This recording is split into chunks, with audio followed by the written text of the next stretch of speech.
I'm going to talk about another organism. You've heard about mammalian microRNAs, and this one is the frog Xenopus laevis.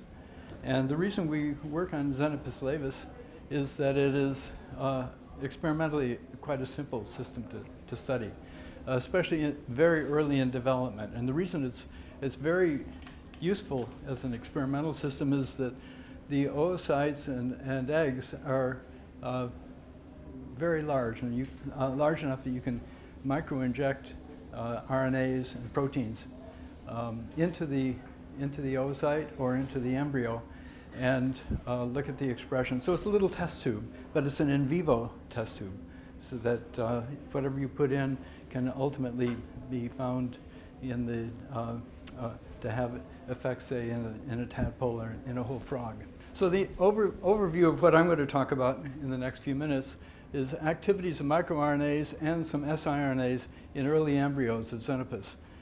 And I'll give you the sort of the overall answers right now. First of all, there is one particular microRNA which is called miR427. This is made in large amounts right after fertilization of the egg, of the frog egg. And this microRNA functions in controlling particular messenger RNAs that were stockpiled in the oocyte during oogenesis. And these are called maternal messenger RNAs for obvious reasons. They're not made by the zygote, by the baby. They're made by mom. And the second half of my talk, I'll talk about some unexpected results with siRNA experiments that we've been doing. And these we've traced to the fact that these organisms have very low amounts of Ago proteins. You've seen this many times already this afternoon. I'll just quickly say that microRNAs in frogs, we have they have 4 of them, 1 through 4. And Ago proteins. Ago 2, as Donal told you, is the one that has the endonuclease activity. The other 3 of them do not have endo activity, but they all bind to microRNAs and can facilitate or act as guides to bring or bind to microRNAs which act as guides, bringing the Ago proteins to 3' UTRs of messengers. And in the case we're going to be talking about here, this leads to a shortening of the 3' UTR, 3' poly A, and the poly gets shorter, and ultimately, as you'll hear from Lynn when she talks about messenger RNA, that often leads to degradation of the message. These are microRNAs controlling gene expression through a translational and degradative mechanism. As you've also heard, that Ago2 can lead to endonuclease cleavage, but only if the small RNA has a perfect match to its target. And this is often found in the coding region, but it can occur if it's in the 3' UTR. Experimentally, you've heard a little bit about siRNAs. These are small interfering RNAs. These are what are so useful in manipulating gene expression. You can buy these things. They're commercially available. You can put in a sequence to target a messenger and inactivate that messenger. And siRNAs will become important in the second half of my talk. Now, miR427, as I said, accumulates to high amounts early in fertilization, after fertilization.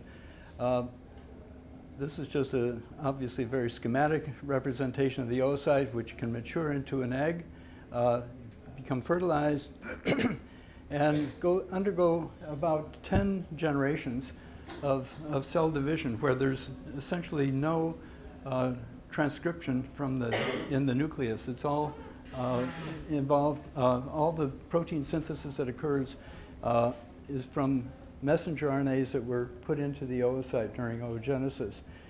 And at a point called mid-blastular transition, zygotic transcription is initiated, the cell cycle is remodeled, and you start to form something that will ultimately look like a tadpole or become a tadpole.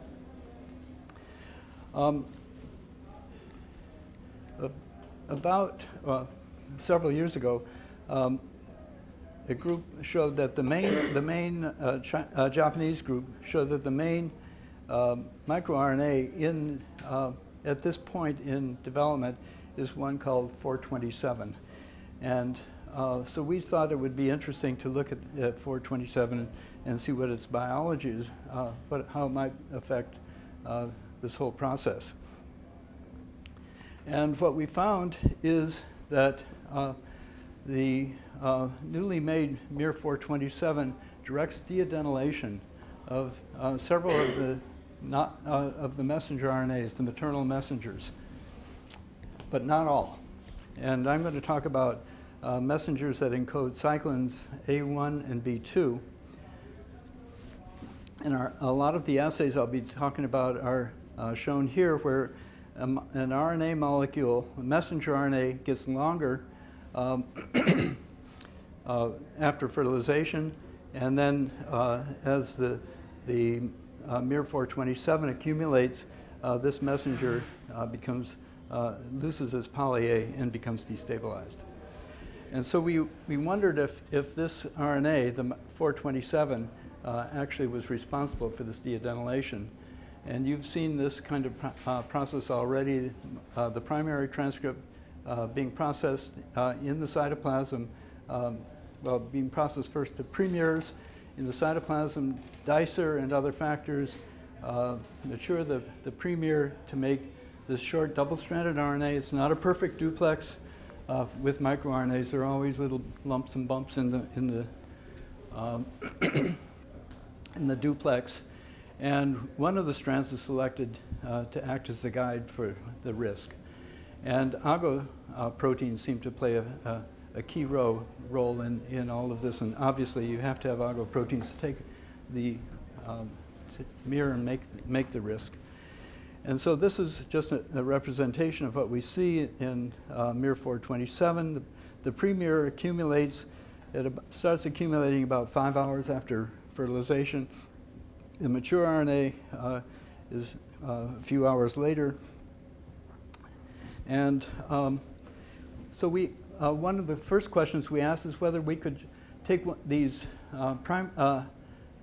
premiers, the hairpins, and inject them into the oocyte or into the embryo and have them generate the miR427. And yes, we can. This is just injecting in vitro synthesized pre-miR427. You can see it ends up making that RNA.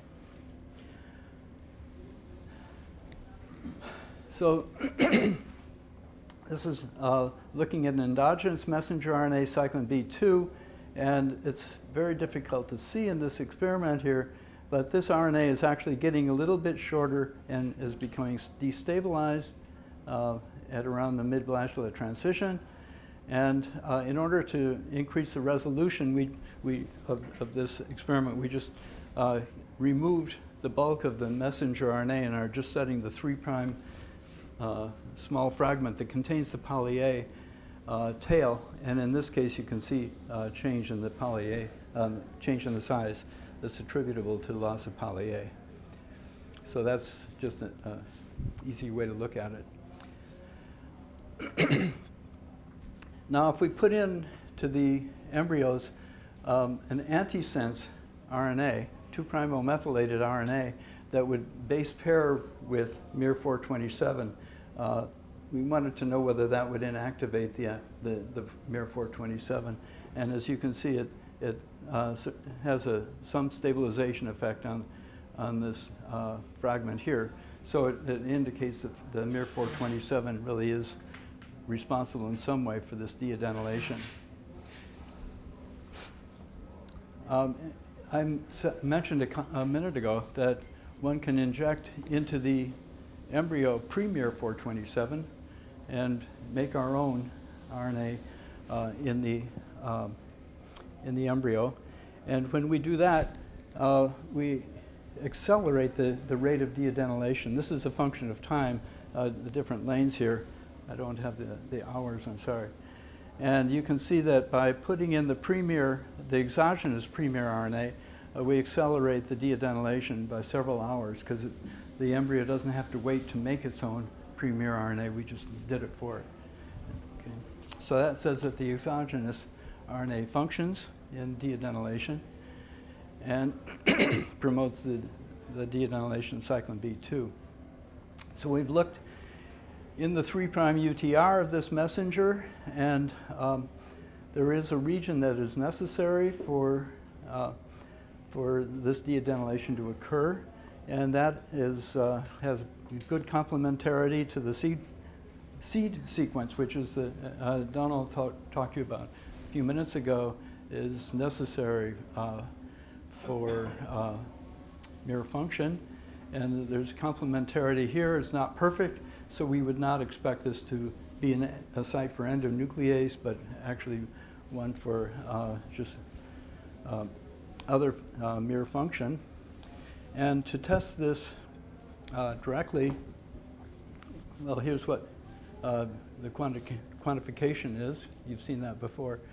To test this directly, we mutated the sequence in the complementary sequence in the seed sequence, and now the messenger, or this is a reporter RNA. That reporter is now stable, and that's reflected here. So this gives us pretty good indication that that seed sequence is important. To test whether there really is a direct interaction between the two RNAs, we've repeated this, where we have the mutant mir target sequence here, and now we've put into these embryos a mutant premier RNA, which would generate a microRNA that would be complementary to the mutated RNA. Okay. It's a double mutation. We made the mutation in the target, which inactivates deadenylation. Now we make a mutation in the microRNA, and now you can see that we get deadenylation. Okay? And that's, this is just a control showing that putting in the exogenous wild type premier RNA didn't have any effect on deadenylation of the mutated target. So we've looked in a number of different, this is actually a fairly old slide, but we've looked in a number of different species to see where might the seed sequence be found. And this is the one we've been studying in frogs. It's, as you can see, in early embryos. In zebrafish, there's a miR430, which recognizes genes also that are expressed in the early zebrafish embryo. So these are probably quite homologous genes. In humans, there is a microRNA 520, which is expressed in placenta, and a different one that's in ES cells. A couple of them are expressed in ES cells. So basically, what we think is this seed sequence is a sequence that's in a lot of messenger RNAs that are subject to control very early in development.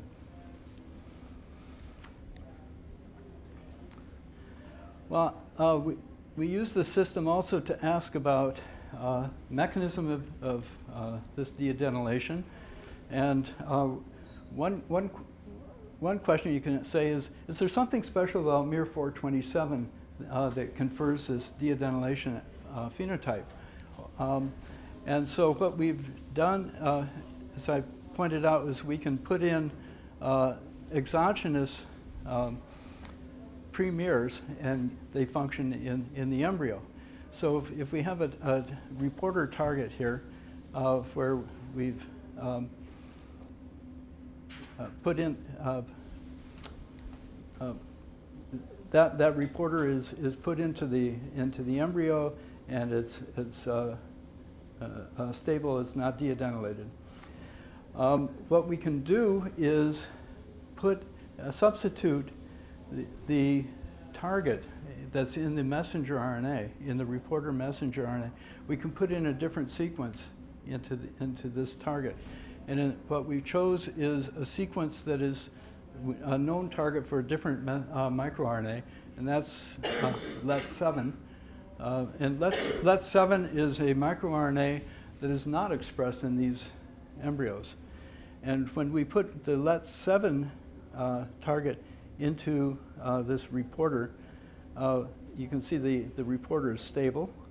But now we can microinject into the embryos a precursor for LET7. So we'll generate, now it's a totally different RNA, microRNA. This is making LET7, and now we get deadenylation again. And so that shows that there's nothing special about this sequence other than it matches the sequence that's in the targeted messenger. And putting in pre-miR427 doesn't have any effect on the LET7 containing target. So what I've shown you so far is that microRNA mediated deadenylation is promoted by newly synthesized miR427. I didn't point this out, but there is only a single target sequence in the messengers that we've investigated.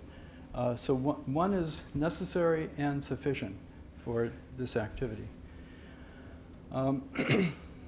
I didn't say this, but you don't have to have translation of the message. It works in any case. LET7 or any other microRNA can substitute, and this kind of mechanism is probably common to early development periods in many different species. Okay, now I want to move over to the second half of my talk and talk about small interfering RNAs. And siRNAs, as I said, are used primarily in animals. It's an experimental tool where you can inactivate gene expression. And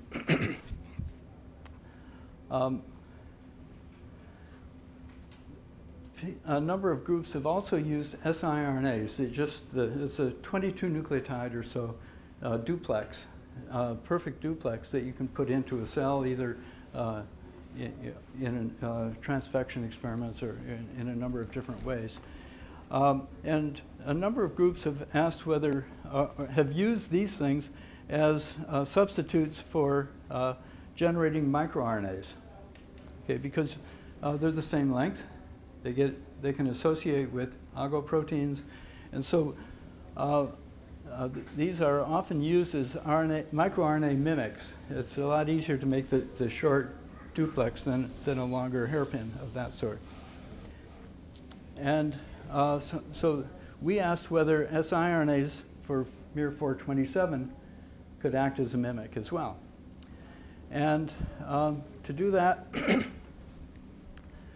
here's just the assay. We used a reporter RNA here. I think this is cyclin A1, 3' UTR as a reporter. And you can see that the RNA becomes deadenylated. If you mutate that site, it's not deadenylated. And again, if you put in the pre-miR with the compensatory mutation, it does work. So now we've asked whether we can do the same experiment just by putting an siRNA in that would encode the pre-miR, the mutated microRNA. And we fully expected that what would happen is that this mimic would accelerate deadenylation because we're making more of the small RNA, bringing it in as the siRNA. But instead of accelerating deadenylation, it actually inhibited deadenylation. Just the opposite of what we expected to see, and which means it's really interesting. And so we asked, well, maybe there's something funny about this. What does it do when we look at normal deadenylation in these embryos? And we can put in siRNA that would encode the wild-type miR427 or the mutated form. Both forms reduce the rate of deadenylation. So there's something about siRNAs in general that inhibits this activity. Okay? And in fact, we've done this with a number of other siRNA preparations. I'm not going to show you all the data, but you can put in an siRNA that's totally unrelated to anything that's in the human or frog genome, and it still inhibits. So siRNAs themselves inhibit this activity. So what is going on here? Well, the first thing we did was to ask, is it affecting the generation, the maturation of miR427? And in fact, it is. So when we have embryos that are making pre-miR427, they process it to the mature microRNA. If we put into those embryos a non-specific siRNA, you see all the pre-miR427 is stabilized as pre-miR427, and we're not making any of the mature. So that's, of course, why they can't deadenylate, because they don't have any miR427. Okay. If we look later in development, there are a couple of microRNAs, 19B and 16, that are synthesized well after the mid-blast transition. And now these microRNAs do accumulate. These are the mature forms. This is in the control. This is in the embryos that have the siRNA, and the siRNA is not inhibiting later on in development. Okay, so it's a very early step. So we've scratched our heads a bit on that one, and said, well, there's some sort of suppressor that's generated at the mid-blastocylar transition. Mid-blastocylar transition is when zygotic transcription starts. And so that's when the messenger RNAs are made in the embryo. They're making their own messenger. So they're making some protein, presumably, that's going to be able to compensate for these siRNAs. And the obvious question is, maybe it's the Ago proteins, since we're all working in the same system. And so we've asked whether exogenous Ago proteins can reverse this inhibition by siRNAs. And to do this, we generated messenger RNAs that encode human Ago proteins. Okay, this is Ago 1, 2, and 4. We didn't use 3. These are Ago proteins, the human Ago proteins. The messenger is put into the embryo in the presence of the siRNA, and we just look at, as a function of time, whether we get mature microRNA 427. And you can see relative to the control here, which did not get any Ago protein, the cells that, or the embryos that did get, are able to make Ago proteins early on are the ones that can mature the pre-miR to mature miR427. Now, just as a control here, we used a double-stranded RNA binding protein, TRBP, and that does not rescue. So there's something special about Ago proteins that rescues this inhibition. And we've also looked at the ability of Ago proteins that are made from the injected messenger.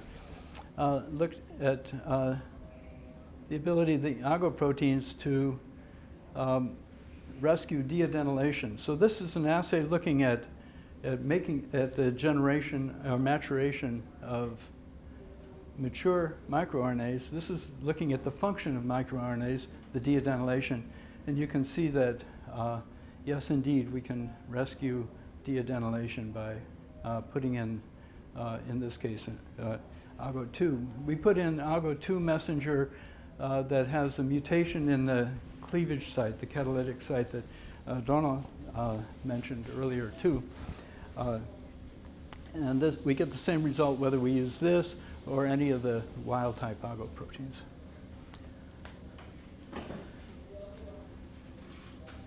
So we have to summarize this part and say that No, indeed, siRNAs cannot work as microRNA mimics in this system, but actually are inhibitors. And what we think is happening is that the double-stranded RNA that is what a siRNA is, this double-stranded RNA is somehow binding to the Ago proteins that are present in the embryo and inhibiting the ability of the Ago protein to facilitate dicer function. And I think it's probably, but we don't know this for sure, we think it probably is Ago proteins are necessary for product release to remove the mature RNAs from the dicer, and they're unable to do that because they're saturated with the siRNA that we've put in. And that's why we can overcome it by adding more Ago proteins. So this implies that embryos have very low amounts of Ago proteins. And what other consequences might they have on RNA function in these cells? And there's been a sort of an unspoken problem that goes around in the Xenopus world, which is you can't do RNAi in early frog embryos. RNAi, as I think you all know, is when you put the siRNA into some cell system and with the goal of cleavage of a targeted messenger. And this has, of course, been very useful and subject of a Nobel Prize a couple of years ago. And it's very powerful tool, but we can't use that in the frog system because it just doesn't work. And so we asked whether maybe there's something about low Ago protein levels in these embryos that would account for this. And here is what we have. This is looking at a system where we've knocked out the target in the 3' UTR for the deadenylation target, and we put in a perfectly matched sequence in the coding region, perfectly matched to the endogenous miR427. So this should be a good target for RNAi, just using the endogenous miR427 that the frog embryos would make. And you can see that there is no cleavage of this reporter RNA in this system.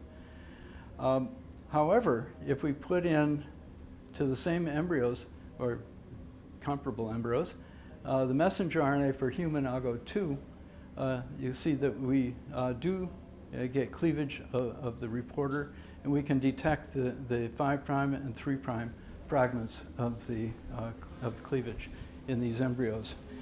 And this cleavage of the reporter is dependent on the catalytic activity of the Ago2 that we put in, since the mutant does not support RNAi. So we conclude that RNAi in early embryos requires exogenous Ago2, and the embryos are lacking Ago2. Same thing goes in oocytes. Those were embryos I was telling you about. This is the oocyte. And again, we can see cleavage of a reporter RNA, but only, again, only when we introduce the catalytically active Ago2. And that doesn't matter whether we put these into the cytoplasm or the nucleus of the oocyte. Well, we proposed early on that maybe the Ago proteins are low in amounts and they have to increase later on during development at the mid-blastular transition. So we've done an assay just to look at the amount of Ago proteins in these cells. Here, this is the amount that's really in the oocyte. If you just take oocytes out of a frog, most of the cells that you're looking at are not oocytes, but actually follicle cells that are surrounding the oocyte. And they do have quite a considerable amount of Ago protein. But if you get rid of the follicle cells, the amount of Ago-protein is very low in these cells. But when you stimulate the cells, the oocytes to mature into mature oocytes or into eggs, now you see that the level of Ago-protein goes up. There's no translation, no transcription in this involved. This is activation of a quiescent messenger RNA or RNAs. And okay, this is basically the same experiment showing the amount of dicer and exportin 5 proteins, which are also involved in maturation of the precursor. They don't change significantly. However, when we look at Ago-proteins that accumulate during early embryogenesis, now you can see that the Ago-proteins go up quite significantly at different stages after fertilization. The exportin 5 and dicer do not. So this confirms our suspicion from the siRNA work that, in fact, we're making Ago-proteins at the MBT, which at this stage out here are then responsible for the ability to process the RNAs, the primers of other microRNAs. So Ago-protein accumulates greatly at different stages in frog oocyte and embryo development. So to summarize, both embryos and oocytes require exogenous Ago2 in order to carry out RNAi. Ago2 activity is not detectable in oocytes or in embryos, the early embryos, and the Ago-protein accumulation is developmentally controlled. Just to point out, Donald talked about miR-451 that is processed by Ago2 endonuclease activity in his system. We've also made a pre-miR-451 RNA, put that into our system, and it's totally stable. It's not processed at all. Whether or not we have siRNAs, but if we put in the messenger RNA for Ago2, the wild-type messenger, now we get cleavage and maturation of the miR-451. So that just goes along with what he was talking before, too, that Ago2 is the important enzyme in that system. Just point out that zebrafish is another organism that where siRNA or RNA mediated RNAi is reported not to work, and so right now what we're interested in doing is looking to see whether zebrafish can also support RNAi if we introduce an exogenous Ago messenger RNA. So that's it. Thank you.